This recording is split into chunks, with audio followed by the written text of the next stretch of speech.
صفحہ نمبر 53 اہل کتاب کو تلقین۔ یہی بات اللہ تعالیٰ نے اہل کتاب کو بھی فرمائی، لِتَكُونُوا شُهَدَاءَ عَلَى النَّاسِ، اگر اہل کتاب بھی اللہ پر ایمان لے آتے تو ان کے لیے بہتر ہوتا۔ اللہ پر ایمان لانے کا یہی مطلب ہے کہ وہ نبی آخر الزمان علیہ السلام اور قرآن حکیم اور پوری شریعت اور اسلامیہ کو دل و جان سے قبول کر لیتے، مگر یہ لوگ تو دانستہ کفر میں مبتلا ہیں۔ اہل ایمان سے ان کو ضد ہے، انہوں نے تعصب کی بنا پر کفر کا راستہ اختیار کیا۔ ان کی بہتری اسی میں تھی کہ اللہ پر ایمان لے آتے۔ اہل کتاب کا تجزیہ۔ حضور صلی اللہ علیہ وسلم کے زمانے میں مدینے کے 10 بڑے یہودی علماء میں سے صرف عبداللہ بن سلام رضی اللہ تعالیٰ عنہ اور ان کے بعد ساتھی ایمان کی دولت سے مشرف ہوئے، مگر ان کی اکثریت فاسقوں پر مشتمل رہی۔ یہود و نصارہ کی اکثریت آج بھی فسق پر ہے۔ نزول قرآن کو 1400 سال سے زیادہ عرصہ گزر چکا ہے، مگر یہ لوگ ابھی تک کفر میں ڈٹے ہوئے ہیں۔ عیسائی مسیح علیہ السلام کو خدا کا بیٹا مانتے ہیں اور اس کی بجائے 3 خدا مانتے ہیں۔ بناوٹی انجیل پر ان کا ایمان ہے۔ یہودی ان سے بھی زیادہ خباثت میں مبتلا ہیں، ان میں مکاری اور بے ایمانی پائی جاتی ہے۔ انہیں آج تک نہیں سمجھ آئی کہ حضور خاتم النبیین پر ایمان لانا ضروری ہے۔ یہ لوگ قرآن پاک اور نبی آخر زماں کی مخالفت میں ہر وقت سرگرداں رہتے ہیں۔ وہ چاہتے ہیں کہ لوگ اسلام کے قریب نہ آئیں۔ ان کی اکثریت فاسقوں کی ہے۔ ہر زمانے میں خال ہی ایسے لوگ ہوتے ہیں جو تعصب سے پاک ہوں۔ یہ لوگ تھوڑی سی توجہ کریں تو اللہ تعالیٰ انہیں ایمان کی دولت عطا فرمائے۔ بے طریق دعوت۔ ادعو، تم بلا لو، الی، طرف، سبیل، راستہ، ربی کا، اپنا رب، بالحکمت، حکمت دانائی، والموعظۃ، اور نصیحت، الحسنۃ، اچھی، وجادلہم، اور بحث کرو ان سے، باللتی، ایسے جو، ہیا، وہ، احسن، سب سے بہتر، انا، بے شک، ربا کا، تمہارا رب، ہوا، وہ، اعلم، خوب جاننے والا۔ صفحہ نمبر 54 بمن ضل، ان کو جو گمراہ ہوا، ہن سے، سبیل ہی، اس کا راستہ، وہوا، اور وہ، اعلم، خوب جاننے والے ہیں، بالمہتدین، راہ پانے والوں۔ کہا تشریح۔ اس آیت کی روح سے تبلیغ کے 3 اصول بتائے گئے ہیں۔ نمبر 1 عقل و حکمت، نمبر 2 موعظت حسنہ، نمبر 3 مناظرہ بطریق احسن۔ دوسرے لفظوں میں یوں کہیے کہ جب ہم کسی کے سامنے کوئی نئی بات پیش کر کے اس کے قبول کرنے کی دعوت دیتے ہیں تو عموماً 3 طریقے برتتے ہیں، تو یا اس کی ثبوت و تاکید میں دل نشین دلائل پیش کرتے ہیں، یا اسے مخلصانہ مشورہ دیتے ہیں اور مؤثر انداز میں نیک و بد سے آگاہ کرتے ہیں، یا پھر اس کی دلیلوں کو مناسب طریقے سے رد کر دیتے ہیں۔ نمبر 1 حکمت۔ حکمت کا مطلب یہ کہ بیوقوفوں کی طرح اندھا دھند تبلیغ نہ کیا جائے، بلکہ دانائی کے ساتھ مخاطب کی ذہنیت اور حالات کو سمجھ کر موقع محل کے مطابق بات کی جائے۔ ہر طرح کے لوگوں کو ایک ہی لکڑی سے نہ ہانکا جائے، بلکہ جس شخص سے واسطہ ہو اس کی کمزوریوں کو بھی مد نظر رکھا جائے۔ یہی وجہ ہے کہ آپ صلی اللہ علیہ وسلم نے معاذ بن جبل رضی اللہ تعالیٰ عنہ اور حضرت ابو موسیٰ اشعری رضی اللہ تعالیٰ عنہ کو یمن میں اسلام کی دعوت کے لیے روانہ کرتے ہوئے فرمایا، دین الہی کا آسان کر کے پیش کرو، سخت بنا کر نہیں، لوگوں کو خوشخبری سنانا، نفرت نہ دلانا۔ آپ صلی اللہ علیہ وسلم نے حضرت معاذ رضی اللہ تعالیٰ عنہ کو تبلیغ کا طریقہ بتاتے ہوئے فرمایا، تم یہودیوں اور عیسائیوں کو ایک قوم کے پاس جاؤ گے تو پہلے انہیں اس کی دعوت دینا کہ خدا کے سوا کوئی معبود نہیں، رسول صلی اللہ علیہ وسلم ان کے رسول ہیں۔ جب وہ یہ بات مان لیں تو انہیں بتاؤ کہ اللہ تعالیٰ نے ان پر صدقہ فرض کیا ہے، یہ صدقہ ان دولت مندوں میں سے ہے جو ان کے غریبوں کو دلایا جائے گا۔ جب وہ اس کو تسلیم کر لیں تو دیکھو صدقہ میں چن کر ان کا بڑھیا مال نہ لے لینا۔ اسی طرح تبلیغ کے جوش میں یہ بات جائز نہیں کہ آدمی جس مجلس میں چاہے جا دم کے اور کوئی متوجہ ہو یا نہ ہو وہ اپنی بات سنائے بغیر نہ ٹلے۔ چنانچہ رسول صلی اللہ علیہ وسلم نے فرمایا، میں تمہیں اس حال میں نہ دیکھوں کہ تم کسی جماعت کے پاس جاؤ اور وہ کسی اور کام میں مشغول ہو۔ صفحہ نمبر 55 اور اسی حالت میں تم اس کو اپنا واعظ سنانا شروع کر دو، بلکہ تمہیں چاہیے کہ خاموش رہو اور جب لوگ فرمائش کریں تو اس کو سناؤ۔ نمبر 2 موعظت حسنہ۔ دوسری بنیادی چیز معظمہ اسنا ہے، یعنی عمدہ نصیحت ہے مخاطب کو صرف دلائل ہی سے مطمئن کرنا پر اتفاق نہ کیا جائے بلکہ اس کے جذبات کو بھی متاثر کیا جائے اور برائیوں کے متعلق انسانی فطرت میں جو نفرت پائی جاتی ہے اسے بھی ابھارا جائے۔ نصیحت ایسے طریقے سے کی جائے کہ جس سے دوسرے کے لیے خیر خواہی ظاہر ہو اور مخاطب یہ نہ سمجھے کہ اسے حقیر خیال کیا جا رہا ہے۔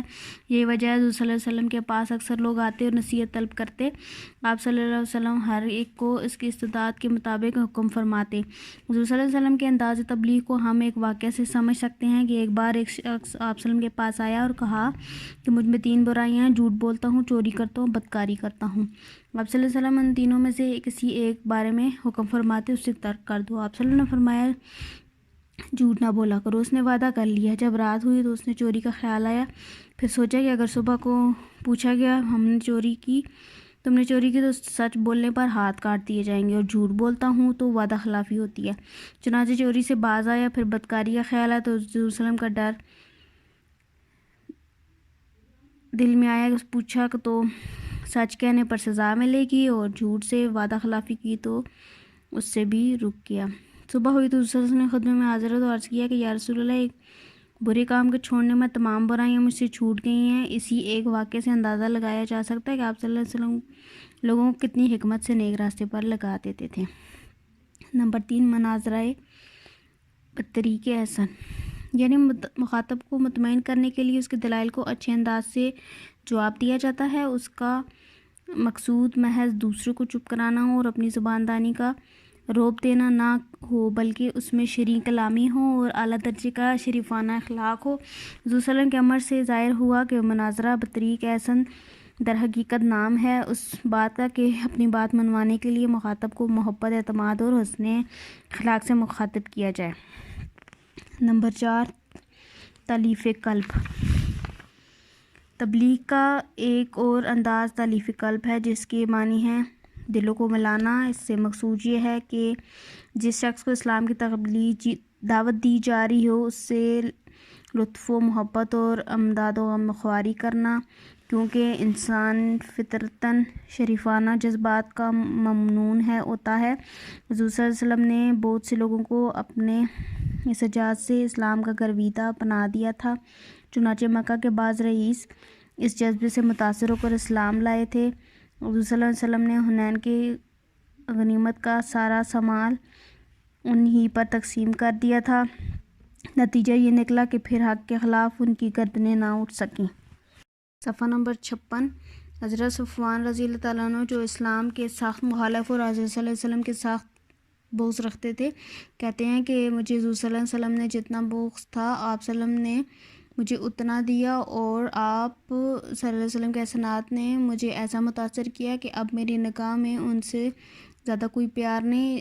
اسی طرح ایک دفعہ ایک بدو نے آ کر کہا ان دونوں پہاڑوں کے درمیان بکریوں کے جتنے ریوڑ ہیں مجھے عنایت کیجیے۔ آپ صلی اللہ علیہ وسلم نے اسے وہ سب دے دیے۔ یہ فیاضی دیکھ کر وہ اتنا متاثر ہوا کہ اس نے اپنے قبیلے والوں سے جا کر کہا بھائیو اسلام قبول کرو۔ محمد صلی اللہ علیہ وسلم نے اتنا دیتے ہیں کہ ان کو اپنی فقر و تندرستی کا ڈر ہی نہیں رہتا۔ آپ کا حسن سلوک صرف مسلمانوں کے ساتھ ہی نہیں تھا بلکہ غیر مسلموں کے ساتھ بھی انتہائی شفقت سے پیش آتے، جس کی وجہ سے وہ مسلمان ہو جاتے تھے۔ ایسا ہی ایک واقعہ ہے کہ آپ صلی اللہ علیہ وسلم نے ایک یہودی عالم کا قرض تھا، اس کے تقاضاً کرنے پر آپ صلی اللہ علیہ وسلم نے فرمایا میرے پاس کچھ نہیں۔ اس نے کہا میں تو لے کر ہی ٹلوں گا۔ آپ صلی اللہ علیہ وسلم نے فرمایا میں تمہارے ساتھ بیٹھتا ہوں۔ چنانچہ آپ صلی اللہ علیہ وسلم زور سے لے کر فجر کی نماز تک اس کے ساتھ بیٹھے رہے۔ صحابہ رضی اللہ عنہ نے اس کو اس گستاخی پر ناراضگی ظاہر کی اور عرض کیا کہ یا رسول اللہ، آپ صلی اللہ علیہ وسلم کو ایک یہودی نے روک رکھا ہے۔ آپ صلی اللہ علیہ وسلم نے فرمایا ہاں، لیکن مجھے خدا نے اس بات سے منع کیا ہے کہ میں کسی ذمہ یا کسی اور شخص پر ظلم کروں۔ دن چڑھا تو یہودی نے کلمہ پڑھا اور کہا کہ میرا نصف مال خدا کی راہ میں صدقہ ہے۔ میں نے یہ گستاخی صرف اس لیے کی ہے کہ معلوم کروں کہ تورات میں پیغمبروں کو جو صفات گنوائی گئی ہیں وہ آپ صلی اللہ علیہ وسلم میں موجود ہیں۔ وَلْتَکُن، اور چاہیے رہے، منکم، تم میں، امتن یدعون ایک جماعت وہ بلائے الا طرف الخیر بلائی ویامرون اور وہ حکم دے بالمعروف اچھے کاموں کا وینہون اور وہ روکے عن المنکر واولئک برائی سے اور یہی لوگ ہم المفلحون وہ کامیاب ہونے والے۔ اور چاہیے کہ تم میں سے ایک جماعت رہے جو بلائی کی طرف بلائے اور اچھے کاموں کا حکم دے اور برائی سے روکے اور یہی لوگ کامیاب ہونے والے ہیں۔ نمبر 57 تشریح فرقہ بندی کا علاج۔ آیت سمجھنے سے پہلے 3 چیزوں کا سمجھنا ضروری ہے۔ مدرسہ استاد کتاب بتلا دیا کہ بیت اللہ بین الاقوامی تعلیم کا گھر ہے، تمہیں بہترین معلم حضور صلی اللہ علیہ وسلم نے عنایت کیے، بحر علوم کا خزانہ قانون الہی قرآن کی صورت میں دیا گیا، ان تینوں کو مضبوطی سے تھامے رہو۔ اب کسی فرقہ بندی کی یہاں گنجائش نہیں، اپنے میں سے ایک بہترین جماعت کا انتخاب کر لو اور اس جماعت کے مطیع رہو اور اس کے ہر حکم کی تعمیل کرو۔ خلافت راشدہ کے زمانہ میں یہی کیفیت تھی، مرکزی جماعت کے ماتحت سب معاون تھے اور اسی اثار اور اس کی مرکزی جماعت کا کام یہ ہوگا کہ امر بالمعروف میں سے حکم دے گی، جس سے مسلمان مرکزی جماعت کو چھوڑ کر شخصی اطاعت میں لگ گئے، فرقہ بندی میں پڑھ کر برباد ہو گئے۔ تبلیغ کی ضرورت۔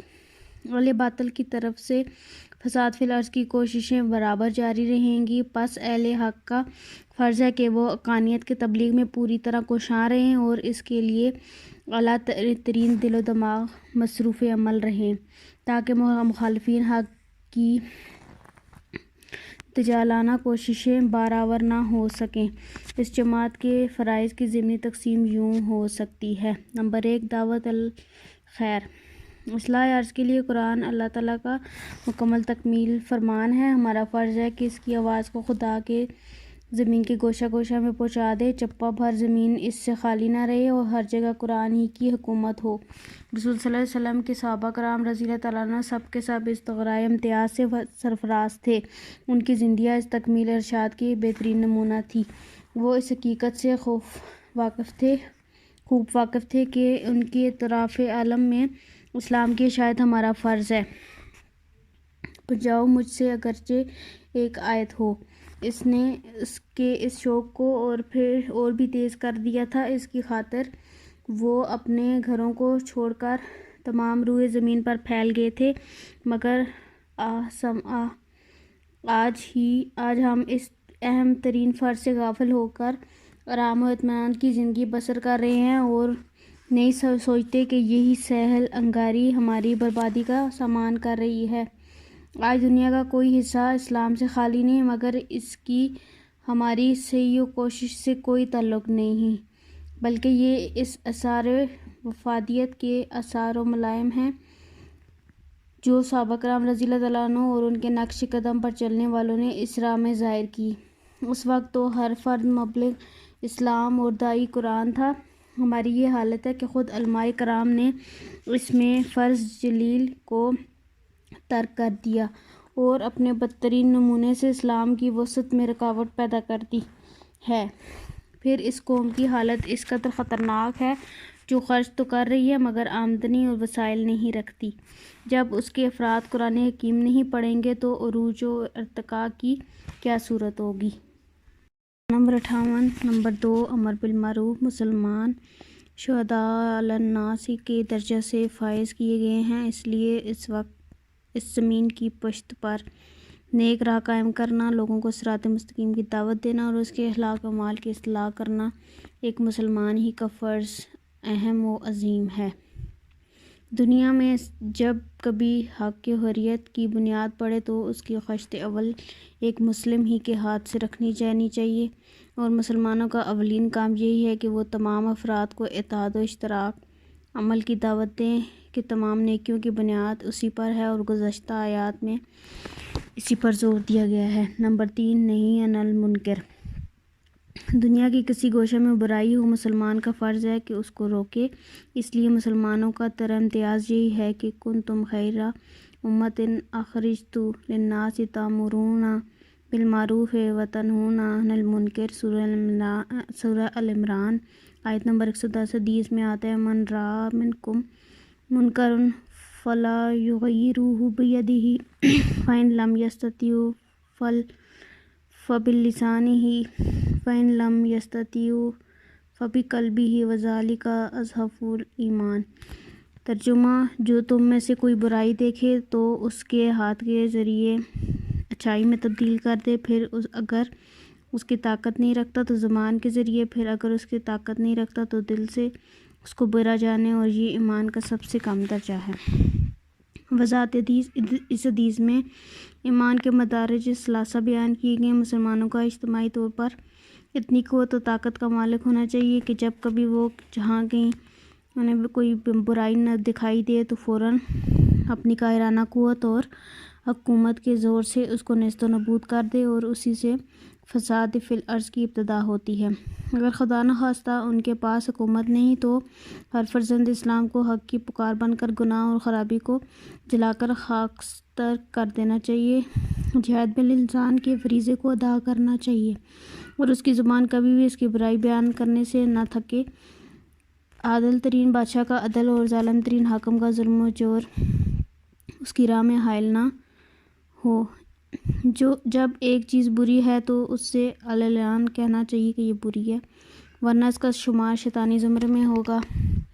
الساکتون عن الحق کی شیطان اخرسو، اور بہترین جہاد وہی ہے کہ جبار و قاہر بادشاہ کے دربار میں حق کی پکار بلند کی جائے۔ افضل الجہاد کلمات حق عند السلطان جائر، اور اگر زبان میں گنگ ہے تو دل سے نفرت تو ضرور کرو کہ یہی ایمان کا آخری منزل ہے۔ اگر یہ جذبہ بھی فنا ہو گیا تو پھر ایمان کیسا؟ نمبر 59، تم نے تو اپنے سکوت و رضامندی سے ہزارہ انسانوں کو گناہ گار بنا دیا۔ یہود کی تباہی کا سبب۔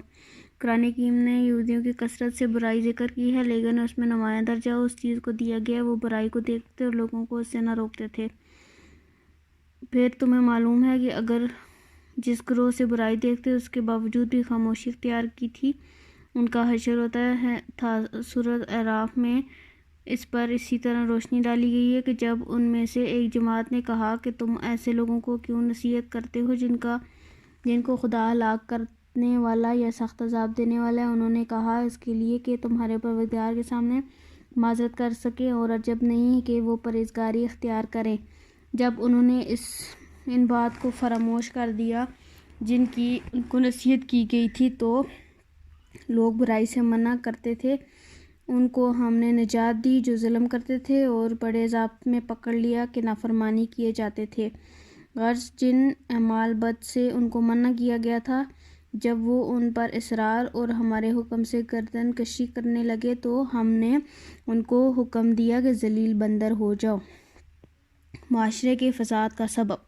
اصل بات یہ ہے کہ جب قوم میں امر بالمعروف و نہی عن المنکر کی روح نکل جاتی ہے تو ان کی اکثر افراد گناہ پر دلیر ہو جاتے ہیں، اور پھر بتدریج سب کے سب گناہ گار بن جاتے ہیں۔ یہی وجہ ہے حدیث میں برائی کو روکنے کے لیے قوت و طاقت سے کام لینے کے لیے کہا گیا ہے کہ یہ اعلیٰ ترین درجہ ایمان ہے جس سے آپ مسلمانوں کو ہر طبقہ خالی ہے، بلکہ صرف تیسرا درجہ امت مسلمہ کے چند مخصوص افراد میں دکھائی دیتا ہے۔ فضائل اہل صفات ثلاثہ۔ کامیابی کے یہی 3 اصول تھے جن کا نتیجہ اس آیت کے آخر میں بتایا گیا ہے کہ لوگ ان اصولوں پر چلیں گے اور وہ اپنے دنیاوی شوکت کے مالک ہوں گے۔ آج مسلمانوں نے ان فرائض کو ترک کر دیا ہے، اس لیے سب سے زیادہ ذلیل ہو گئے۔ اب عزت و سربلندی حاصل کرنے کا طریقہ یہی ہے کہ دعوت الخیر، امر بالمعروف و نہی عن المنکر کے فریضے پر عمل کرتے ہوئے مسلمانوں میں اجتماعی شعور و تنظیم پیدا کریں۔ عن ابی سعید الخدری عن رسول اللہ صلی اللہ علیہ وسلم قال من رأى منکم منکرا فلیغیرہ بیدہ فإن لم یستطع فبلسانہ فإن لم یستطع فبقلبہ وذلک اضعف الایمان۔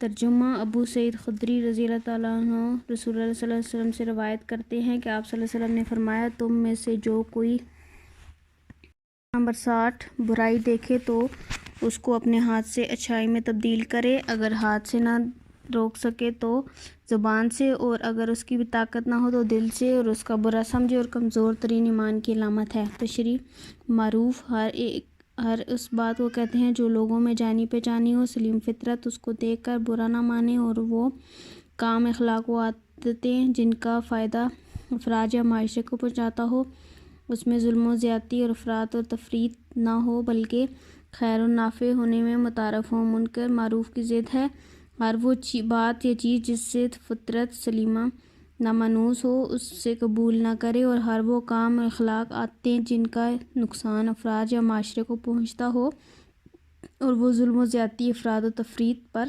قائم ہو۔ سرور کائنات صلی اللہ علیہ وسلم نے اس حدیث میں فرمایا کہ جو شخص کوئی برا کام ہوتا دیکھے تو اسے ہاتھ سے روکنے کی کوشش کرے، اگر ممکن نہ ہو تو زبان سے روکے، اس کام کی برائی واضح کرے اور برا بھلا کہے تاکہ وہ اس کے کام سے باز رہے، اور اگر یہ بھی ممکن نہ ہو تو اسے دل سے برا تصور کرے، نفرت و کارت کی نگاہ سے دیکھے اور دل میں یہ عہد باندھے کہ جب بھی قدرت حاصل ہوگی اسے دست و زبان سے اس کام سے باز رکھنے کی کوشش کروں گا۔ فرمایا، یہ تیسری بات ضرور کمزور ترین ایمان کی علامت ہے۔ سب کا دونوں درجات میں سے افضل ہیں۔ اگر بری چیزوں کی برائی کا احساس بھی دل سے نکل جائے تو ایسے شخص کو اپنے ایمان کی فکر کرنی چاہیے۔ اس حدیث میں صرف برائی سے منع کرنے کا ذکر نہیں بلکہ اس کا اچھائی میں تبدیل کرنے کا ذکر ہے۔ دعوت کا اصول یہ بھی ہے کہ جب آپ کسی کو برائی سے منع کریں تو اس سے متبادل ایک اچھا ذریعہ جو اس کی ضرورت کو پورا کرے اس کی رہنمائی بھی کر دینی چاہیے۔ حدیث پاک میں برائی سے منع کرنے کے 3 درجے ذکر کیے گئے ہیں: طاقت کے ذریعے، زبان کے ذریعے، دل کے ذریعے۔ نمبر 1، طاقت کے ذریعے۔ اسلام نے طاقت کے استعمال کی اجازت حکومت کو دی ہے تو قانون کے ذریعے اس کی گرفت کرے، البتہ جس قدر ہر افراد کو طاقت استعمال کرنے کی اجازت اس کے دائرے میں رہ کر اس کا عمل کر سکتا ہے، جیسے گھر میں والد کو اولاد کی تربیت کے لیے یا کسی تعلیمی ادارے میں ادارے کے سربراہ کو اپنے دائرہ کار میں رہ کر طاقت استعمال کرنے کی اجازت ہے۔ نمبر 2، زبان کے ذریعے۔ دوسرا درجہ ایمان ہے زبان سے برائی کی مصرف بیان کرنا اور اس کے مقابلے میں اچھائی کی عظمت کو اجاگر کرنا، جس کے بارے میں ارشاد باری تعالیٰ ہے کہ اپنے رب کے راستے کی طرف بلاؤ دانائی کے ساتھ۔ صفحہ نمبر 61۔ اور اچھی نصیحت کے ذریعے اور ایسے بحث کرو جو سب سے بہتر انداز سے ہو۔ نمبر 3، دل سے۔ تیسرا اور سب سے کم درجہ کا ایمان یہ ہے کہ انسان دل سے برائی کو برا سمجھے اور اس کے مقابلے میں اچھائی کی عظمت اور اہمیت اس کے دل میں ہو۔ اس طرح ہم اپنے ایمان کے درجات کو بڑھا سکتے ہیں اور سب سے پہلے برائی کی نفرت کم از کم دل میں بیٹھ سکے اور نیکی کی عظمت کا احساس ہو اور زبان سے اس کی تبلیغ شروع کر دیں۔ اس طرح ہمارے ہم نواز بہت سے لوگ پیدا ہوں گے جن کے دلوں میں معاشرے کی برائیوں سے نفرت موجود ہوگی اور نیکی کی عظمت کے ساتھ ساتھ زبان سے دوسروں کو بھی اس کی ترغیب دیتے ہوں گے۔ پھر تیسرا درجہ یہ ہے کہ عوام کو یہ اجتماعیت جو نیکی کا قیام اور برائی کا خاتمہ چاہتی ہے، حکومت کو مجبور کرے کہ اس کو ملک کا قانون بنا کر اس پر عمل درآمد کروائے۔ اس طرح معاشرے کے اکثر امراض کو کلا کما ممکن ہے۔ ترجمہ عبداللہ بن عمر رضی اللہ تعالیٰ عنہ سے روایت ہے، کہتے ہیں کہ رسول اللہ صلی اللہ علیہ وسلم نے فرمایا، سن رکھو کہ تم میں سے ایک راعی ہے اور تم میں سے اپنی اپنی رعیت کے بارے میں پوچھا جائے گا۔ لوگوں کا امام راعی ہے اور ان سے اپنی رعیت یعنی عوام کے بارے میں پوچھا جائے گا۔ ایک عام آدمی اپنے گھر والوں کا نگران ہے اور اس سے اس کے بارے میں پوچھا جائے گا۔ ایک عورت اپنے شوہر کے گھر اور اولاد کی نگران ہے، اس سے اس کے بارے میں پوچھا جائے گا۔ اور ایک غلام اپنے آقا کی مال کے نگران ہے اور اس سے اس کے بارے میں پوچھا جائے گا۔ جان لو کہ تم سب نگہبان ہو اور تم سب سے اپنی اپنی رعیت کے بارے میں پوچھا جائے گا۔ تشریح: کلام عرب میں راعی کے معنی یہ ہیں کہ دوسروں کی حفاظت، اس کی مصلحت کے مطابق کرنا۔ اسلام فطری مذہب ہے جو معاشرے کی تشکیل اور اس کے حقوق و فرائض کی تقسیم اس انداز سے کرتا ہے کہ ہر فرد معاشرے کی اصلاح و فلاح کو ذمہ دار بھی ہوتا ہے اور وہ کسی نہ کسی نگرانی میں اپنی ذمہ داری سر انجام دیتا ہے۔ اس لیے ہر فرد پر جس قدر کی ذمہ داری عائد ہوتی ہے اسے اس قدر اپنے ماتحتوں کے حقوق و فلاح کا ذمہ دار ہے۔ عزیز طلبہ، یہ آڈیو ریکارڈنگ آپ کے لیے ہیومینیٹیرین ڈیولپمنٹ آرگنائزیشن ایبٹ آباد کے ذریعے اہتمام کی گئی۔ ہیومینیٹیرین ڈیولپمنٹ آرگنائزیشن ایبٹ آباد 2011 سے اپنی مدد آپ کے تحت صحت، تعلیم اور معاشی خود مختاری کے شعبوں میں بہتری کے لیے کوشاں ہے۔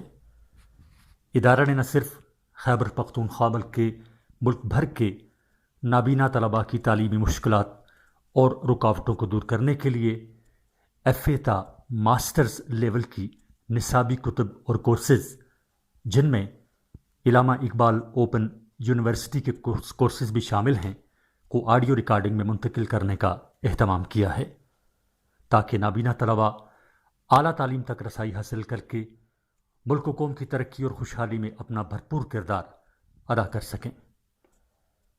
یہ تمام آڈیو ریکارڈنگز نابینا طلباء کو بالکل مفت فراہم کی جا رہی ہیں۔ نابینا طلباء کے علاوہ دیگر طلباء بھی اس تعلیمی سہولت سے استفادہ کر سکتے ہیں۔ ہیومینیٹیرین ڈیولپمنٹ آرگنائزیشن ایبٹ آباد، ای میل HDOATD@gmail.com، ویب سائٹ HDORG.net، رابطہ نمبر 03459541 یعنی 0345 95 41 838۔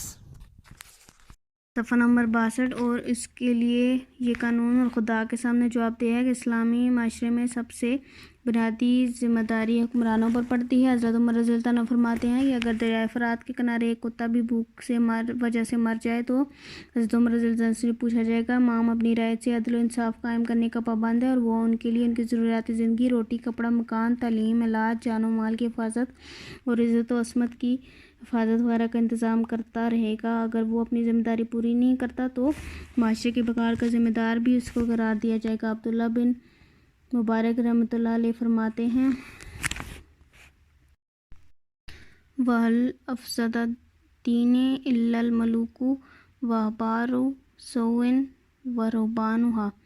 دین کا بگاڑ ظالم حکمرانوں، علماء سوء اور رہبان سوء کی وجہ سے ہوتا ہے۔ اس طرح قرآن حکیم معاشرے کے بگاڑ کا ذمہ دار فرعون کو قرار دیتا ہے، لیکن حکمران معاشرے کے تعاون کے بغیر کوئی کردار ادا نہیں کر سکتے۔ اس لیے ہر سطح پر ذمہ داریوں کو تقسیم کیا جاتا ہے۔ ہر ادارے اور جماعت کا سربراہ ادارہ جماعت کی فلاح و ترقی و ضامن ہے۔ اگر گھر کے سربراہ ہی والد کے پاس ہے تو اس کی ذمہ بیوی بچوں کے حقوق ہیں، تو اس کی صحیح پرورش تربیت اس کے فرائض میں شامل ہے۔ اس طرح بیوی شوہر کی عدم موجودگی میں اس کے اموال اور اولاد کی نگرانی اور تربیت کی ذمہ دار ہے، اس کے لیے جواب دہ ہے۔ ایسے ہی غلام کے ذمہ اپنے آقا کا کاروبار، مال وغیرہ کی حفاظت کی ذمہ داری ہے۔ گویا معاشرے کا کوئی فرد بھی ان ذمہ داریوں سے بری ذمہ نہیں ہے۔ ہر افراد اپنی سطح پر ذمہ داریوں کا جواب دہ ہے، اور جس ذمہ داری اس کی اہم مذہبی ذمہ داری ہے، جس کے لیے دنیا میں نظام عدل کے سامنے اور آخرت میں اللہ تعالیٰ کے سامنے جواب دہ ہوگا۔ المختصر یہ ہے کہ ہر شخص اپنے اپنے دائرۂ اختیار میں اپنے اپنے حقوق و فرائض کے لیے جواب دہ ہوگا، جس کی وضاحت قرآن پاک میں ان الفاظ میں بیان کی گئی ہے۔ لا تکسب کل نفس الا علیہا ولا تزر وازرۃ وزر اخری۔ ہر شخص جو کچھ اعمال کرتا ہے، کماتا ہے، اس کا ذمہ دار وہ خود ہی ہے۔ کوئی بوجھ اٹھانے والا کسی دوسرے کا بوجھ نہیں اٹھاتا، یعنی ہر شخص خود ہی اپنے عمل کا ذمہ دار ہے، ہر ایک کے عمل کی ذمہ داری دوسرے پر نہیں ہے۔ صفحہ نمبر 63۔ باب 4 اتحاد امت واعتصموا، اور مضبوطی سے پکڑ لو، بحبل، رسی کو، اللہ جمیعاً، سب مل کر، ولا، اور نہ تفرقوا، آپس میں پھوٹ ڈالو، واذکروا، اور یاد کرو، نعمت اللہ علیکم، تم پر، اذ کنتم، جب تم تھے، اعداءً، دشمن، فالف، اور الفت ڈال دی، بین قلوبہم، تمہارے دلوں میں، واصبحتم، اور تم ہو گئے، بنعمت، اس کے فضل سے، اخواناً، بھائی بھائی، وکنتم، اور تم تھے، علی، پر، شفا، کنارہ، حفرۃ، گڑھا، من، سے، نار، آگ، فانقذکم، اور تمہیں بچا لیا، منہا، اس سے، کذالک، اس طرح، یبین، واضح کر دیا ہے اللہ لعلکم تمہارے لیے آیات ہی اپنی آیت لعلکم تاکہ تم یہتدون ہدایت پالو اور مضبوطی سے پکڑ لو اللہ کی رسی کو، سب مل کر آپس میں پھوٹ نہ ڈالا کرو اور اپنے اوپر اللہ کی نعمت یاد کرو جب تم ایک دوسرے کے دشمن تھے اور اس نے تمہارے دلوں میں الفت ڈال دی اور تم اس کے فضل سے بھائی بھائی ہو گئے اور تم آگ کے گھڑے کے کنارے پر تھے تو اس نے تمہیں اس سے بچا لیا، اسی طرح وہ تمہارے لیے اپنی آیات وضاحت کرتا ہے تاکہ تم ہدایت پالو۔ صفحہ نمبر 64۔ تشریع اقوام کے زوال کے اسباب۔ مسلمانوں کے یہ نشان نہیں کہ وہ اپنی مجتمع قوت پاش کر دیں اور مختلف فرقوں میں تقسیم ہو کر ایک دوسرے کا گلا کاٹیں۔ مسلمانوں سے قبل 7 اقوام دنیا میں رہ چکی ہیں جن کی 2 نعمتیں نوازش کی گئی تھی، ایک اس زمانہ کے مطابق اعلیٰ ترین علم اور باہمی اتحاد و اشتراک عمل، مگر ایک وقت اس میں ایسا آیا کہ وہ اختلاف کا شکار ہو گئے، فرقے میں بن گئے، ان کا شرازہ قوم میں منتشر ہو گیا اور انجام کار اس جرم عظیم کے برداشت میں ان کی غلامی و محکومی کے عذاب میں مبتلا کیا گیا۔ اگر مسلمان بھی ان کے نقش قدم پر چلیں گے تو یہ بھی اپنے کیے کی سزا پائیں گے۔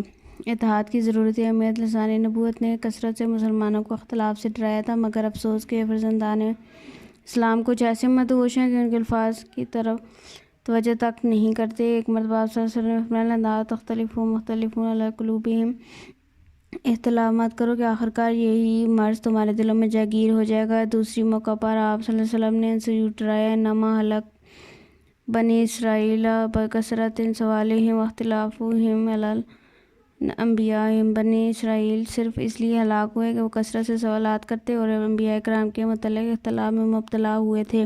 جس وقت آپ صلی اللہ علیہ وسلم نے حضرت معاذ رضی اللہ عنہ ابو موسیٰ اشعری کو یمن کی طرف بھیجا تو منجملہ اور باتوں کے ایک بات وصیت کے طور پر یہ فرمائی کہ ایک دوسرے کی اطاعت کرنا اور آپس میں اختلاف نہ کرنا۔ ایک مرتبہ آپ نے فرزندان اسلام کو تفریق کے واقع المیہ سے ڈرایا تو یہودیوں کے 81 فرقے بن گئے، عیسائیوں کے تقسیم 82 میں ہو گئی تھی اور میری امت کے لوگ 83 گروہ بن گئے تھے۔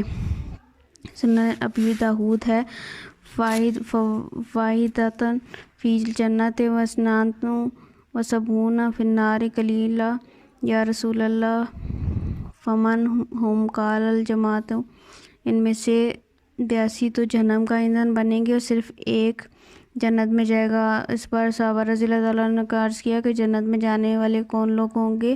آپ صلی اللہ علیہ وسلم وہ جماعت کے ساتھ رہتے ہیں۔ حاکم کی روایت میں ہے صرف صحابہ کرام رضی اللہ تعالیٰ عنہ نے آپ صلی اللہ علیہ وسلم سے اس جماعت کے خصائص و امتیازات دریافت کیے تو آپ نے جواب دیا ما انا علیہ وصحبی، صرف وہ لوگ جو میری اسوہ حسنہ اور میرے صحابہ کے طرز و عمل کو مضبوطی سے پکڑیں گے۔ تفریق کے نقصانات۔ صلی اللہ علیہ وسلم کو سب سے زیادہ اسی اختلاف و تفریق کا خوف تھا کہ اس کے لیے سب سے زیادہ اسی سے مسلمانوں کو ڈرایا۔ ابو داؤد میں حضرت ابو ذر غفاری رضی اللہ تعالیٰ عنہ کی سے روایت ہے جو شخص ایک بادشت بھی جماعت کے اعمال و قواعد سے ہٹ گیا تو وہ دائرہ اسلام سے خارج ہو گیا۔ بخاری کی روایت بتاتی ہے کہ دخول جنت کی اولین شرط یہی قیام و اتحاد ہے۔ صفحہ نمبر 65۔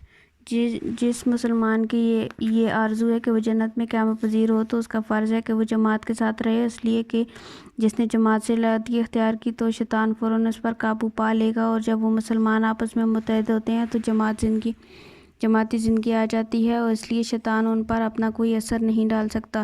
سبحان اللہ۔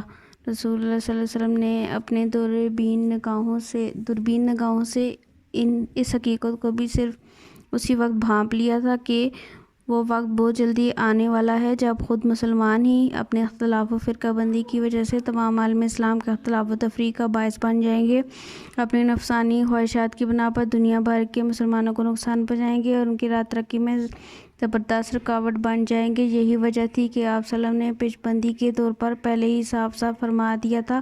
ابو عمر عبداللہ بن یحییٰ کہتے ہیں کہ ہم سب حضرت معاویہ بن ابو سفیان رضی اللہ تعالیٰ عنہ کے ساتھ ایک مرتبہ حج کی خاطر مکہ روانہ ہوئے۔ جب وہاں سے فارغ ہو گئے تو نماز ظہر کے وقت حضرت معاویہ رضی اللہ عنہ نے حسب ذیل خطبہ دیا۔ رسول صلی اللہ علیہ وسلم نے فرمایا اہل کتاب 87 فرقوں میں تقسیم ہو گئے اور یہ ملت اسلام اپنی خواہشات نفسانی کی بنا پر 83 جماعتوں میں منقسم منقسم ہو جائیں گی۔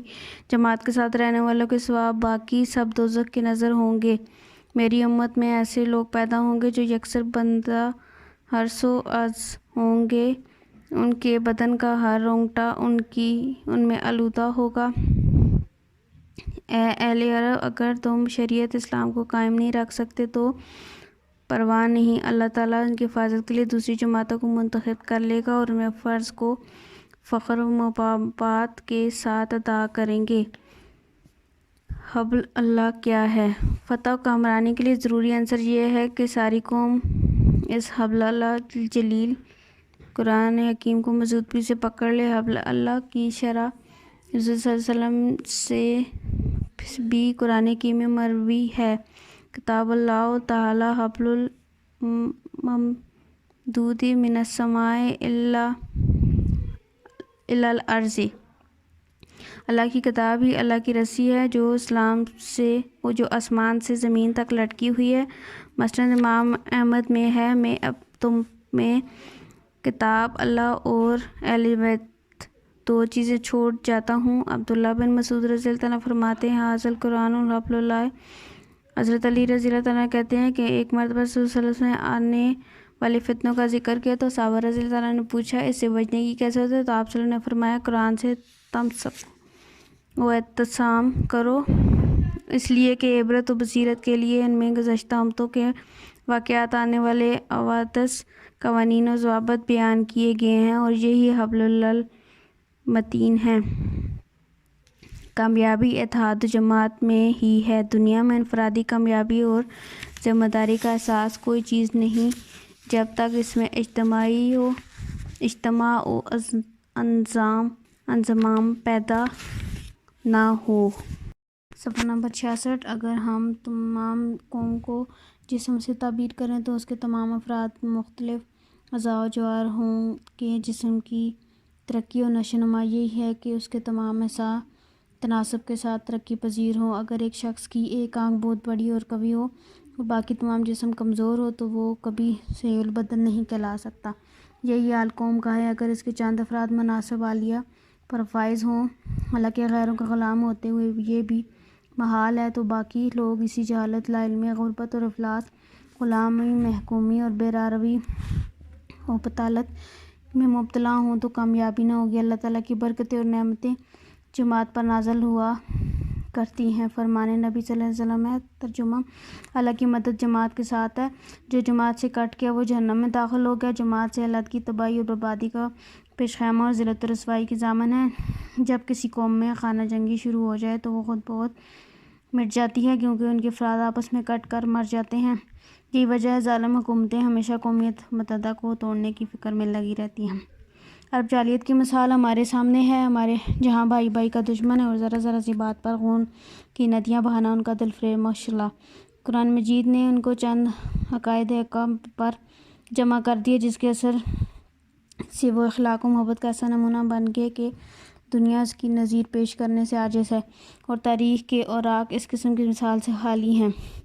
اگر مسلمان اس کتاب عزیز کو اپنا امام و پیشوا بنا لیں تو اس میں اب بھی وہ قوت موجود ہے کہ بچھڑی ہوئوں کو پھر سے ایک کر دے۔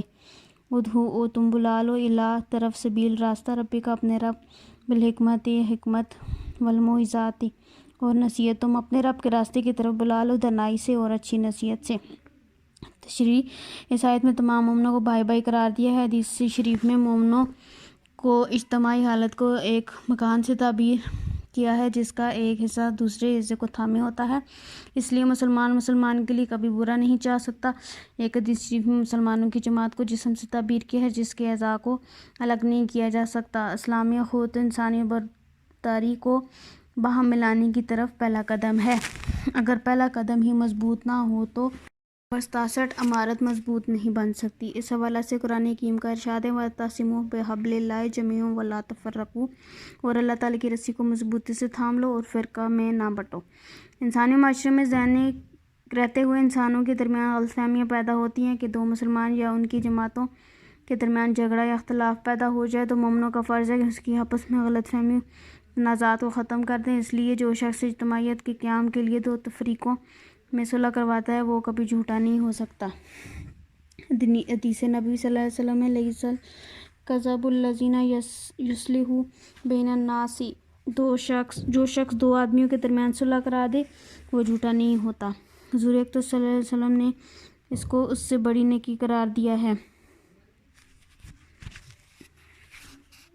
رسول اللہ اخبرکم بافضل من درجات الصیام والصلاۃ والصدقات، قالوا بلی یا رسول اللہ، قال اصلاح ذات البین وفساد ذات البین الحالقات۔ رسول اللہ صلی اللہ علیہ وسلم نے فرمایا، کیا تمہیں ایک ایسی چیز نہ بتا دوں جس کا درجہ روزہ نماز اور صدقہ کے درجے سے بڑا ہوا ہے؟ حضرت ابو درداء رضی اللہ تعالیٰ عنہ فرماتے ہیں، لوگوں نے کہا یا رسول اللہ ضرور بتائیے۔ فرمایا، وہ ہے آپس کی لڑائی میں صلح کر دینا، اور اس کے برعکس آپس کی لڑائی جھگڑا ساری برائیوں کو مٹا دیتا ہے۔ کل آپ کہتے ہیں، یا اہل الکتاب، و اہل کتاب، تعالوا الی طرف کلمات، ایک بات سوائے برابر بیننا، تو ہمارے درمیان و بینکم، اور تمہارے درمیان، اللہ نعبد الہ،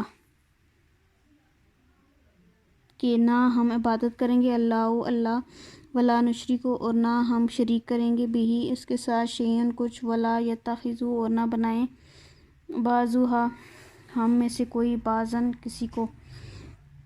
آپ کہتے ہیں، اے اہل کتاب، اس ایک بات پر آ جاؤ جو ہمارے اور تمہارے درمیان برابر مشترک ہے، کہ ہم اللہ کے سوا کسی کی عبادت نہ کریں اور اس کے سوا کسی کو شریک نہ ٹھہرائیں، اور ہم میں سے کوئی کسی کو نہ بنائے۔ صفحہ نمبر 68۔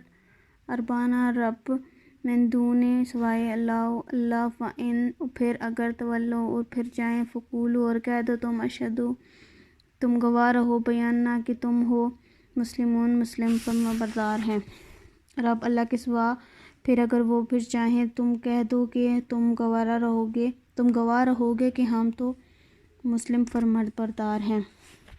تشریح، تمام ادیان عالم توحید کے مدعی تھے۔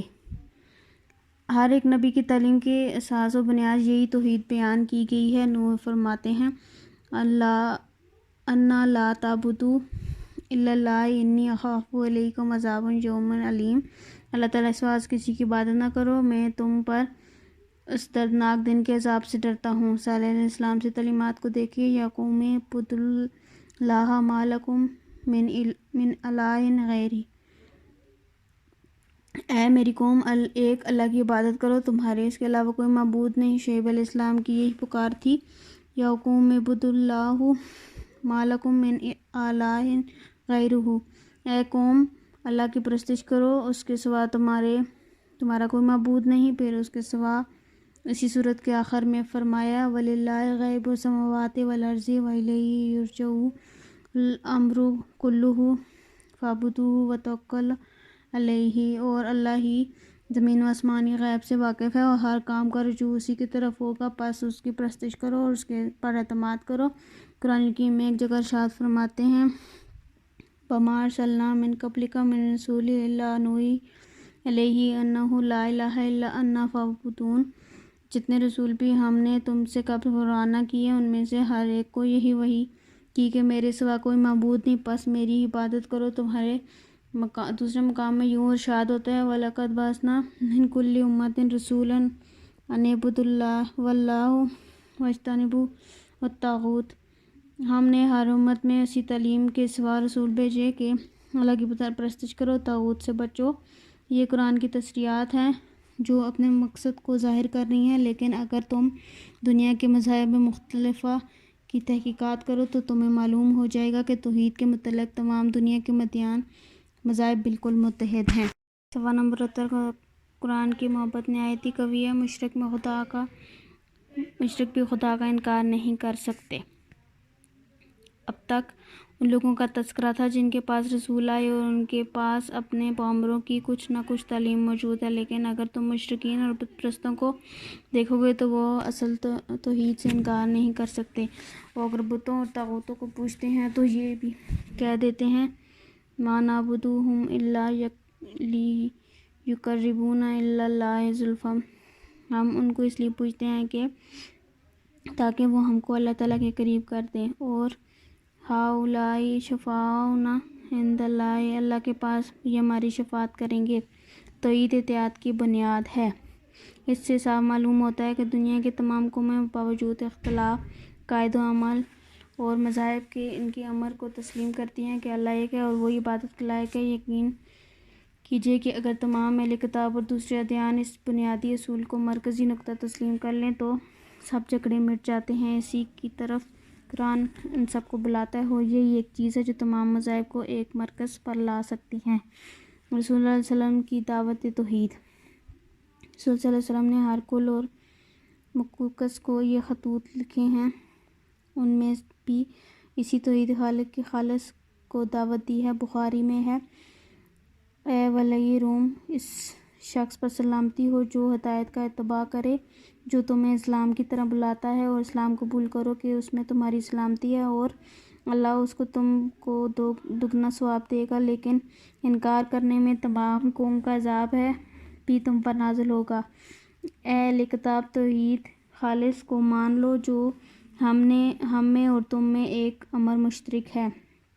یہ کتاب و سنت کی تصریحات ہیں جن سے واضح ہو گیا کہ اگر مجوسی خیر و شر کی دو جداگانہ خدا تسلیم کرتے ہیں، عیسائی اب اپنے اور روح القدس کو درجہ ربوبیت دیتے ہیں، یہودی عیسی علیہ السلام کو عبداللہ اور ابن اللہ بتاتے ہیں، اور آریہ روح مادہ اور دوسری چیزوں کو قدیم مانتے ہیں، تو یہ ان کی اپنی اختراعات ہیں، ورنہ کسی مذہب کی اصل کتاب میں توحید کے سوا کوئی دوسری تعلیم نہیں دی گئی۔ شرک کے نفی۔ اس آیت میں شرک کی ہر صورت کو حرام و ناجائز قرار دیا گیا ہے۔ نمبر 70۔ نمبر 1، شرک فی العبادت، اللہ کے سوا اور کسی چیز کے آگے اپنا سر نہ جھکائے اور نہ اس سے دعا کے طالب ہوں، خواہ وہ عظیم اور جلیل مظاہر قدرت ہوں اور خواہ وہ فرشتے اور پیغمبر ہوں۔ اللہ نعبد الا اللہ سے یہی مراد ہے۔ نمبر 2، شرک فی الصفات، اللہ کی صفات وہ دوسروں کو شریک نہ کریں۔ کفار و مشرکین عرب اپنے بزرگوں اور بتوں میں بعض صفات عالیہ تسلیم کرتے تھے، انہی کے نقش قدم پر چل کر آج کل بعض صوفی اپنے پیروں کی نسبت اسی قسم کا باطل عقیدہ رکھتے ہیں۔ وَلَا نُشْرِكَ بِهِ شَيْئًا کا یہی مطلب ہے۔ نمبر 3، شرک فی الاطاعت، جس وقت رسول اللہ علیہ وسلم نے سورۃ توبہ کی آیت اتخذوا احبارهم ورهبانهم اربابا من دون اللہ، انہوں نے علماء و مشائخ کو اللہ تعالیٰ کے سوا رب بنا لیا، تلاوت فرمائی تو عدی بن حاتم نے عرض کیا لم یکونوا یعبدونہم، اور ان کو نہیں پوچھتے تھے۔ آپ نے فرمایا لیس یحرمون ما احل اللہ فیحرمونہ ویحلون ما حرم اللہ فیحلون۔ ان لوگوں نے اپنے عالموں اور پیروں کو یہ درجہ دے رکھا تھا کہ جس چیز کو وہ حرام کہہ دیتے تھے اس کو عوام الناس میں حقیقتاً سمجھنے لگتے تھے، حالانکہ یہ درجہ کتاب الہی کے سوا اور کسی کو حاصل نہیں۔ افسوس ہے کہ بعض مسلمان میں بھی اس قسم کی خرابی آ گئی ہے کہ وہ بعض اوقات علماء کرام کے استنباط و استخراج کو کتاب سنت کے مقابلہ میں ترجیح دیتے ہیں، حالانکہ امام الائمہ حضرت ابو حنیفہ فرماتے ہیں اگر میں کوئی مسئلہ کتاب اللہ کے مخالف بیان کروں تو میرے قول کو ترک کر کے کتاب اللہ پر عمل کرو۔ بعض لوگوں نے پوچھا کہ اگر وہ سنت رسول صلی اللہ علیہ وسلم کے مخالف ہوں تو جواب دیا کہ سنت کی خاطر میرا قول ترک کر دو۔ شافعی رحمۃ اللہ علیہ کا ارشاد ہے جب حدیث سے یہ مل جائے تو وہی میرا مذہب ہے، مگر باوجود ان ناقابل تعویل الفاظ کے پھر بھی اندھی تقلید کی زنجیروں نے ان کے پاؤں کو بوجھل کر رکھا ہے۔ صفحہ نمبر 71۔ اور لا تسبوا، تم نہ گالی دو، الذی، وہ جنہیں یدعون وہ پکارتے ہیں، من سے دون اللہ، اللہ کے سوا، فیسبوا، بس وہ برا کہیں گے، اللہ عدوان گستاخی سے، بغیر علم بے سمجھے بوجھے، کذالک اسی طرح زینا لکلی، ہم نے بلا دکھایا ہر ایک امت فرقہ عملہم ان کا عمل، ثم پھر الی طرف ربہم اپنا رب مرجعہم فینبئہم ان کو لوٹانا اور پھر ان کو جتا دے گا بما جو وہ کانوا یعملون کرتے تھے۔ اللہ کے سوا وہ جنہیں پکارتے ہیں تم انہیں گالی نہ دو، پس وہ اللہ کو بے سمجھے بوجھے گستاخی سے برا کہیں گے۔ اسی طرح تم نے ہر فرقہ کو اس کا عمل کا بدلہ بلا دیا، پھر انہیں اپنے رب کی طرف لوٹنا ہے اور پھر ان کو جتنا دے گا جو وہ کرتے تھے۔ شان نزول: جب رسول صلی اللہ علیہ وسلم کے ہم محترم ابو طالب مرض الموت میں تھے تو قریش کے مشرک سردار جو رسول اللہ علیہ وسلم کے عداوت اور اظہار رسانی سے لگے ہوئے تھے اور قتل کی سازش کرتے رہتے تھے، ان کو یہ فکر ہوئی کہ ابو طالب کی وفات ہمارے لیے ایک مشکل مسئلہ بن جائے گی، کیونکہ ان کے بعد اگر ہم محمد صلی اللہ علیہ وسلم کو قتل کریں تو یہ ہماری عزت و شرافت کے خلاف ہوگا کہ لوگ کہیں گے کہ ابو طالب کے سامنے تو ان کا کچھ بگاڑ نہ سکے اور ان کی موت کے بعد اکیلا پا کر قتل کر دیا۔ اس لیے اب وقت ہے کہ ہم مل کر خود ابو طالب ہی سے کوئی فیصلہ کر لیں۔ یہ بات تقریباً ہر لکھا پڑھا مسلمان جانتا ہے کہ ابو طالب اگرچہ مسلمان نہیں ہوئے تھے، لیکن حضرت صلی اللہ علیہ وسلم کی نہ صرف محبت بلکہ عظمت و جلالت بھی ان کے دل میں پیوست تھی اور آپ کے دشمنوں کے مقابلے میں سینہ سپر رہتے تھے۔ نمبر 72 چند قریشی سرداروں نے یہ مشورہ کر کے پاس جانے کے لیے ایک وفد مرتب کیا، جس میں ابو سفیان، ابو جہل، عمر بن العاص وغیرہ قریش کے سردار شامل تھے۔ ابو طالب سے اس وفد کی ملاقات کے لیے وقت لینے کا کام ایک شخص نامی کے سپرد ہوا۔ اس نے ابو طالب سے اجازت لے کر اس وفد کو وہاں پہنچایا۔ وفد قریش: وفد نے ابو طالب سے کہا کہ آپ ہمارے بڑے اور سردار ہیں اور آپ کو معلوم ہے کہ آپ کے بھتیجے علیہ السلام نے ہمارے مبعوثوں کو سخت تکلیف اور ایذا پہنچا رکھی ہے۔ ہم چاہتے ہیں کہ آپ ان کو بلا کر سمجھا دیں کہ وہ ہمارے مبعوثوں کو برا نہ کہیں، تو ہم اس پر صلح کر لیں گے کہ وہ اپنے دین پر جس طرح چاہیں عمل کریں، جس کو چاہیں معبود بنائیں، ہم ان کو کچھ نہ کہیں گے۔ ابو طالب نے رسول اللہ علیہ وسلم کو اپنے پاس بلایا اور کہا کہ یہ آپ کی برادری کے سردار آئے ہیں۔ آن صلی اللہ علیہ وسلم نے اس وقت سے مخاطب ہو کر فرمایا کہ آپ کیا چاہتے ہیں؟ انہوں نے کہا کہ ہماری خواہش یہ ہے کہ آپ ہمیں اور ہمارے معبودوں کو چھوڑ دیں، برا بھلا نہ کہیں، اور ہم آپ کو اور آپ کے معبود کو چھوڑ دیں گے، اس طرح باہمی مخالفت ختم ہو جائے گی۔ مقصد دین: رسول صلی اللہ علیہ وسلم نے کہا اچھا یہ بتلاؤ کہ اگر میں تمہاری یہ بات مان لوں تو کیا تم ایک ایسا کلمہ کہنے کے لیے تیار ہو جاؤ گے جس کے کہنے سے تم سارے رب کے مالک ہو جاؤ گے اور حجم کے لوگ بھی تمہارے تابع اور تاج گزار بن جائیں گے؟ ابو جہل بولا کہ یہ ایسا کلمہ ایک نہیں، ہم 10 کہنے کو تیار ہیں۔ بتلائیے وہ کیا ہیں؟ آپ صلی اللہ علیہ وسلم نے فرمایا لا الہ الا اللہ۔ یہ سنتے ہی سب برہم ہو گئے۔ ابو طالب نے حضرت صلی اللہ علیہ وسلم نے کہا میرے بھتیجے، اس کلمہ کے سوا کوئی اور بات کہو، کیونکہ آپ کی قوم اس کلمہ سے گھبرا گئی ہے۔ آپ نے فرمایا چچا جان، میں تو اس کلمہ کے سوا کوئی دوسرا کلمہ نہیں کہہ سکتا۔ اگر وہ آسمان سے آفتاب کو اتار لا دیں اور میرے ہاتھ میں رکھ دیں، جب بھی میں اس کلمہ کے سوا کوئی دوسرا کلمہ ہرگز نہ کہوں گا۔ مقصد یہ ہے کہ اس کو مایوس کر دیں۔ اس پر یہ لوگ ناراض ہو کر کہنے لگے کہ یا تو آپ ہمارے معبودوں کو برا کہنے سے باز آ جائیے، ورنہ ہم آپ کو بھی گالیاں دیں گے اور اس ذات کو بھی جس کا آپ کو رسول بتلاتے ہیں۔ اس پر یہ حکم نازل ہوا کہ آپ ان بتوں کو برا نہ کہیں جن کو ان لوگوں نے خدا بنا رکھا ہے، جس کے نتیجے میں وہ اپنی بے راہ روی اور بے سمجھی سے اللہ تعالیٰ کو برا کہنے لگے۔ رسول کریم صلی اللہ علیہ وسلم تو اپنی فطری اخلاق کی بنا پر پہلے ہی اس کی پابند تھے۔ کبھی بچپن میں کبھی کسی انسان بلکہ کسی جانور کے لیے بھی گالی کا لفظ آپ وسلم کی مبارک زبان پر جاری نہیں ہوا۔ صفحہ نمبر 73 ممکن ہے بعض صحابہ کرام کی زبان سے کبھی کوئی سخت کلمہ نکل بھی گیا ہو جس کے مشرکین مکہ نے گالی سے تعبیر کیا۔ قریش سرداروں نے کہ اس وفد نے حضور صلی اللہ علیہ وسلم کے سامنے اس معاملہ کو رکھ کر یہ اعلان کر دیا کہ آپ وسلم ہمارے بتوں کو سب و شتم کرنے سے باز نہ آئیں گے۔ تو آپ صلی اللہ علیہ وسلم کے خدا کو سب و شتم کریں گے۔ قرآن کا مقصود برائی کا خاتمہ ہے۔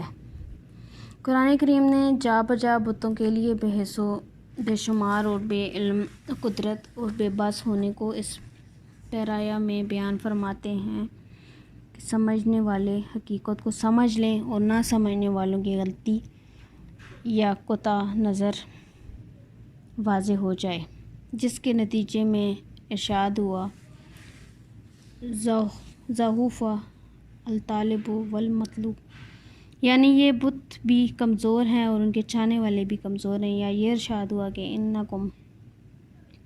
انکم وما تعبدون من دون اللہ حسب جہنم، یعنی تم اور جن بتوں کی تم عبادت کرتے ہو وہ سب جہنم کا ایندھن ہے۔ یہاں بھی کسی کو برا بھلا کہنا مقصود نہیں، گمراہی اور غلطی کا انجام بد بیان رکھنا مقصود ہے۔ اور فقہ رحمۃ اللہ علیہ نے تشریح فرمائی ہے کہ اگر کوئی شخص اس آیت کو بھی مشرکین کو چڑھانے کے سبب سے پڑھے تو اس کے لیے اس وقت یہ تلاوت کرنا بھی سب میں داخل اور ناجائز ہے، جیسے مواضع مکروہ میں تلاوت قرآن کا ناجائز ہونا سب کو معلوم ہے۔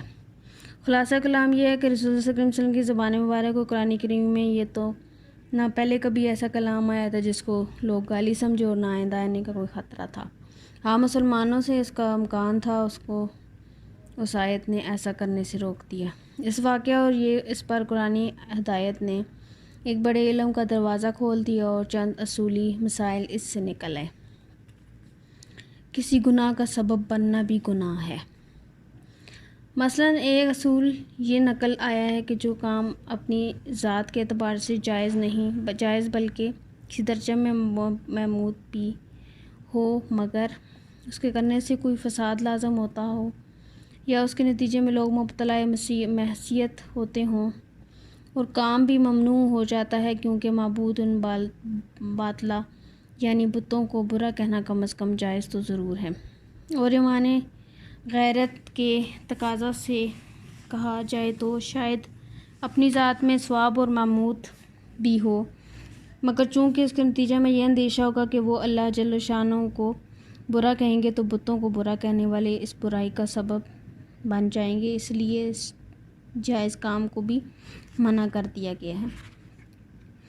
اس کی ایک اور مثال بھی حدیث میں اس طرح آئی ہے کہ حضرت صلی اللہ علیہ وسلم نے صحابہ کرام کو مخاطب کر کے فرمایا کہ کوئی شخص اپنے ماں باپ کو گالی نہ دے۔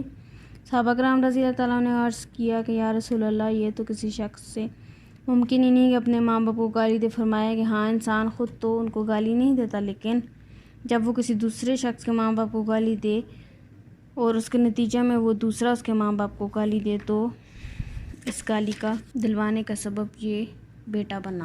74 تو یہ بھی ایسا ہی ہے جیسے اس نے خود گالی دی۔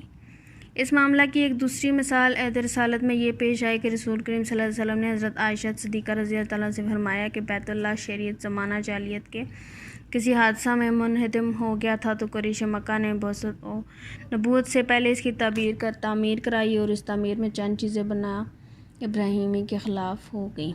ایک تو یہ کہ جس حصہ کی حتیم کہا جاتا ہے یہ بھی بیت اللہ کا جزو ہے، تعمیر میں اس کو سرمایہ کم ہونے کی بنا پر چھوڑ دیا۔ دوسرے بیت اللہ شریف کے 2 دروازے شرقی اور غربی تھے، ایک داخل ہونے کے لیے، دوسرا باہر نکلنے کے لیے۔ اہل جاہلیت نے غربی دروازہ بند کر کے صرف ایک کر دیا اور یہ بھی سطح زمین سے بلند کر دیا تاکہ بیت اللہ شریف سے داخلے صرف ان کی مرضی اور اجازت ہی ہو سکے، ہر شخص بے محابانہ جا سکے۔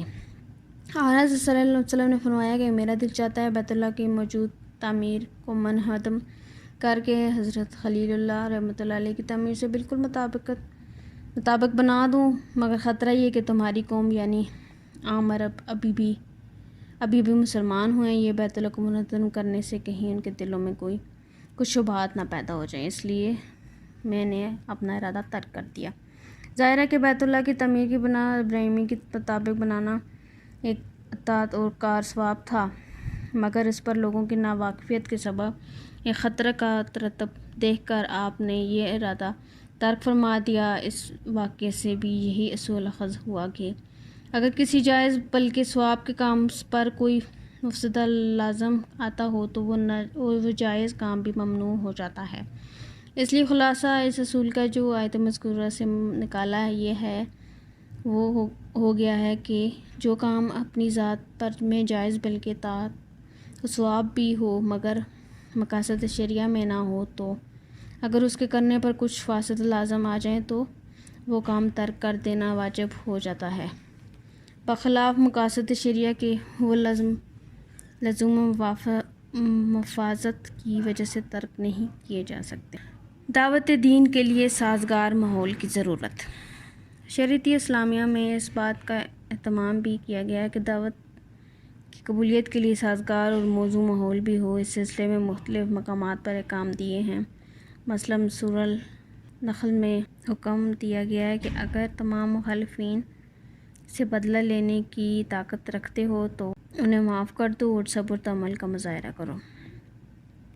دعوت دین پیش کرنے کے دوران ایسی صورتحال ہر روز پیش آئے گی کہ مخالفین اسلام کے خلاف ایسی فضا پیدا کرنے کی کوشش کریں گے دعوت دین کا کام رک جائے، اشتعال انگیز بیانات دے کر الزامات عائد کریں گے، رہنمائی پر کیچڑ اچھال لیں گے، زبان درازی میں انتہا بھی کریں گے تاکہ فساد پیدا ہو اور دعوت دین کا کام اس فساد میں دب کر رہ جائے۔